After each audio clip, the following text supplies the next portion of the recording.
Well, si Alex naman... Hindi ko kinakausap ko. Tay, pasensya na ho.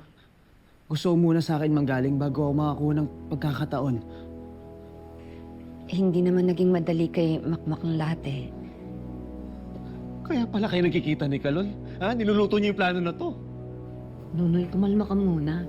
Pakinggan mo muna yung paliwanag nila. Pati ikaw, Nay.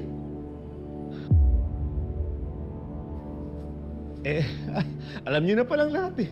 Umayag na kayo. Pag ginagawa ko dito. Tay, Nonoy. tay, tay, tay.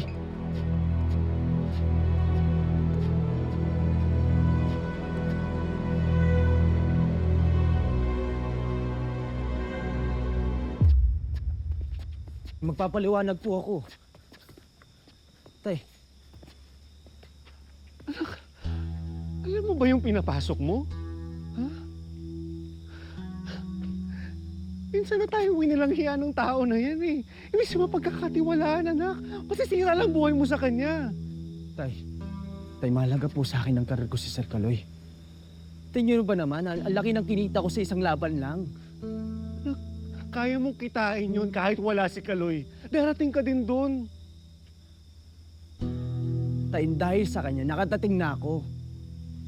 Anak, alam mo mahalaga sa akin yung pangarap mo. Sinusuportahan ko nga yun eh. Pero hindi naman sa ganitong paraan. Mapapariwara ka lang sa kanya.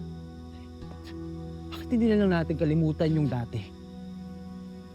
Isipin naman natin yung future. Yung future ko. Hindi naman yung dahil doon sa nangyari noon eh. Ano? Ba't galit na galit pa rin kayo sa kanya? Anak, maraming dahilan kung bakit galit ako sa kanya. Pero alam mo, ang puro tulo lang nito, hindi siya mapagkakatiwalaan. Anak, tatay mo ako, makinig ka sa akin. Tay, mahalaga po yung opinion niyo sa akin. Pero malaki po ang opportunity na ibibigay sa akin ni Sir Kaloy. Anak, hindi. Anak, ahas siya, tutuklawin ka niya. Pero tay, Ikaw nakapag-desisyon ka na pala eh. Ano pang magagawa ko? tay!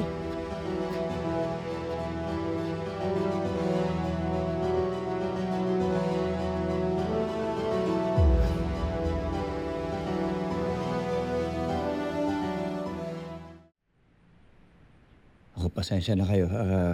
Hindi ko alam na di pa pala alam ni Nonoy. Talaga ba? Hindi mo alam? Bakit? Hindi ba sinabi ni Makmak sa'yo na hindi niya pa sinasabi sa tatay niya? Ay, naku. Sana naman nagtanong ka muna. Alam mo, ang tingin ko tuloy, parang talagang sinadya mo eh. Sinadya mo pangunahan si Makmak para masaktan si Nonoy. O, mami pa. Parang gagawin ko ang isang bagay para masaktan ko yung isang bata. Tulad ni Makmak. Hindi ko siguro. Kaloy, nagulat din ako sa ginawa mo. Ang usapan natin, si Makmak yung magsasabi sa tatay niya ng lahat. Sige, I'm sorry. Sorry kung ganun ang nangyari na sa sitwasyon natin lahat dito. Pero yung akin lang naman, gusto ko lang i-discuss sana sa inyong lahat, sa harapan ninyo, kung ano talaga magiging plano ko para sa karir ng bata. Katulad nyo, gusto ko rin alagaan yung bata tulad ng naipangako ko. Yun lang ho lahat yun. Chusero ka? Nay, pabayaan mo na. Wala na tayong magagawa. Nagkasamaan patuloy ng loob yung mag-amay. Kakaayos din yan. Ang mahalaga, alam na ni Nonoy ang lahat. Ganito na lang no? Kung ano't ano man na pwede kong maitulong, magsabi lang kayo. Para lang malaman nyo na sincere ako na magkaayos-ayos tayong lahat. Ay no, tara. Nadia.